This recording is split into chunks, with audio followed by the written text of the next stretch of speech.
if you're in any sort of tech space, services space, if you're collecting people's data, these certifications are going to be very important to your customers and prospects, where if it hasn't been a conversation yet, it will eventually be a conversation. Gather around as we spill the real tea on cybersecurity minus all the confusing jargon. I'm your host, Jara Rowe, and this podcast is where we cut through the confusion and get the truth about security and compliance. This is a podcast from Trava Security. Welcome back to the Tea on Cybersecurity. The previous episode, we talked a bit more about whether or not it was possible to get a SOC 2 certification in 2 months. Now, we are going to dive a little more into preparation and efficiency to make sure that everyone understands that SOC 2 is more than just a checklist. Hey, Marie, welcome back. Hello, happy to be back. I'm so excited to continue this conversation with you. Me too. So, what should a startup do first if they're preparing for SOC 2? Biggest thing you could do first is to get a gap assessment completed on your program. So whether there is an existing program at all or you have some things in place, it would really be looking at your policies and controls. And then from there, creating that timeline of how do we close those gaps that we found. Perfect. So I'm sure there is a SOC 2 checklist. There has to be something that everyone follows, but how is this really useful for someone to use? And what does this actual checklist look like? Very good question. I would say the checklist itself is probably just the overall SOC 2 standard, the published standard anyways, that you usually have to pay for to even see. And those are really, I would say, more high level items of the objectives of what you're trying to complete. So that's where I would say the checklist term comes into play. But then that checklist is actually more customizable and can be more specific on how you decide to answer that objective.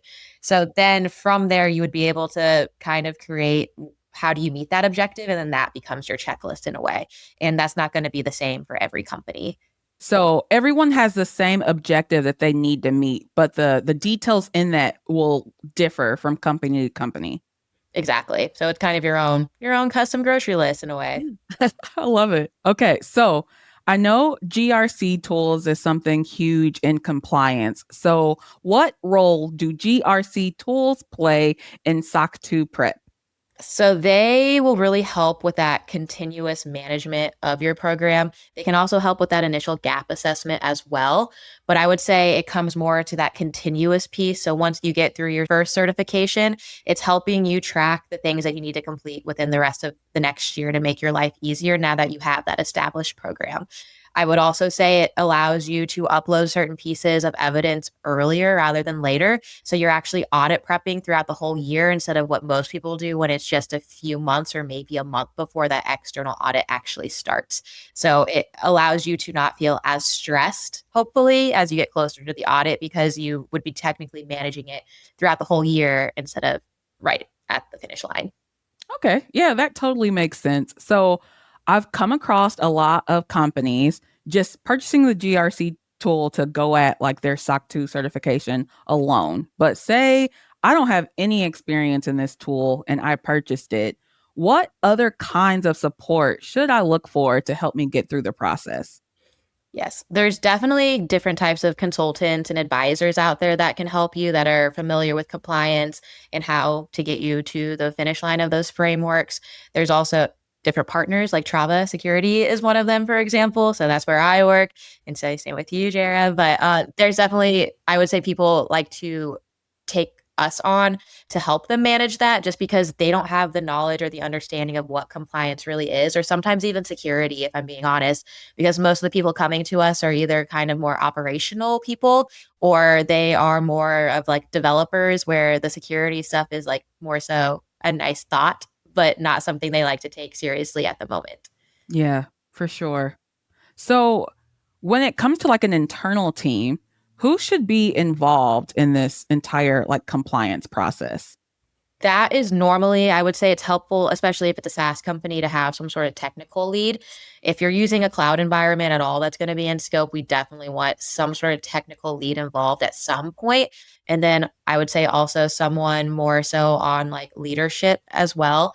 The leaders are going to be the ones kind of encouraging the whole company that all has to be involved, that this is a serious program. You have to do it in order for our business to keep going. So we're trying to get to the 100% of all employees signing on policies, taking the trainings, doing all that fun stuff. And I would say it ends up being kind of an entire team effort, but the people I work with the most are usually more of a technical lead and some of the leaders. For sure. I do know that it takes the whole team. There have been several times where you've had to tell us to make sure we get in the tool to sign off on the policies. Exactly. Got to make sure we hit those deadlines. Absolutely. Okay. So, again, I know that you experience this compliance journey literally every day with our customers. So, what's your top tip for making the SOC 2 process efficient? I would say really having that one or maybe multiple internal champion. I know I keep saying that, but it really helps make the habit in everyone that compliance and security is really important for the business overall. Because if no one's really rooting for it, no one's going to be like, oh, I need to take my training, or I need to make sure my device is actually have a password lock on it or something like that. So if you don't have anyone internally like rooting for us, especially the work Trava is doing, or the people, they probably won't do it basically. Mm, So you kind of just need someone inside being like, this is a serious matter. You guys have to do it. If not, there's going to be some like bad things along the line in your role where they might get like written up or something, for example, for not staying in compliance themselves. So you kind of just need that person to push that it's a serious matter, because security and compliance they're big for your business. oh, for sure. So, I have an additional question for you. In the previous episode, we talked a bit about SOC 2 Type 1 and Type 2. So, when it comes to preparing for those, are there different checklists or objectives that companies have to meet? Yes. So when it comes to the type one, I know I mentioned it's just that snapshot in time where you're not really showing that the controls work. You're kind of showing that they're on. For example, like you have backups turned on. That's really all they're going to really look for. But when it comes to that type two piece of things, you're going to be showing the backups run monthly and like having to show proof that it happened in September, October, November, just all the months Hmm. basically. So I think that's where the checklist becomes different, is then the checklist becomes longer. Mm, yeah, because you have to show more detail for Type 2. Exactly. All right, fantastic. So, what is the most common mistake you've seen startups make when preparing for SOC 2? I think I've talked about it briefly before, but it's really that realistic timeline and budget. I would say there's two things, but people, they want it to be done yesterday, which not reasonable. Or for example, the 2 months, which sometimes that's not even possible with their own budget that they're willing to offer up for this engagement. So Hmm. that's why I also mentioned the budget piece of things, because the audit costs money, and then that becomes an annual fee that people don't realize then becomes an annual fee once you do get there. And then there's sometimes you have to fill some of those gaps with like different tools or maybe even a person. So it's like you have to budget for those things, which like you can't really make that decision in a couple of months. Yeah. One more thing, why it would be really hard to get SOC 2 certified in 2 months, for sure. Very hard. Yeah. I mean, it's a budget conversation takes usually a whole year internally when you think about it, for the people that do handle that side of things, where was your SOC 2 even budgeted for at all? Yeah, that's probably a question that, a lot of startups don't even think about. Yes. Usually is not on their list to begin with. And then it just comes to them being like, hey, we have to have it in 2 months. And it's like, okay, can you pull out the budget to have X, Y, and Z done? And then that's usually when they're like, let's just make the plan, extend it a little bit for like next year's budget, and then get it done. Wow. Okay. So, SOC 2 reality check with preparation. What I am gathering is that it is super important to start early as possible. And in that, make sure that you have time, space, budget for a SOC 2 certification. And then you can hire a consultant like Trava to help with this process? What else am I missing, Marie? I would just say you already talked about getting started as soon as you can, especially if you're in any sort of tech space, services space. If you're collecting people's data, these certifications are going to be very important to your customers and prospects. Where if it hasn't been a conversation yet, it will eventually be a conversation. So, like you were saying, the earlier you start, the better.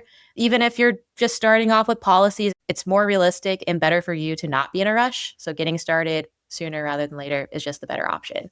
Yeah. All right. Fantastic. Well, I feel like I've learned more about SOC 2 and getting SOC 2 certified than I knew previously. So I am so thankful for you spending time with me and all of the listeners teaching us about SOC 2. Thanks, Marie.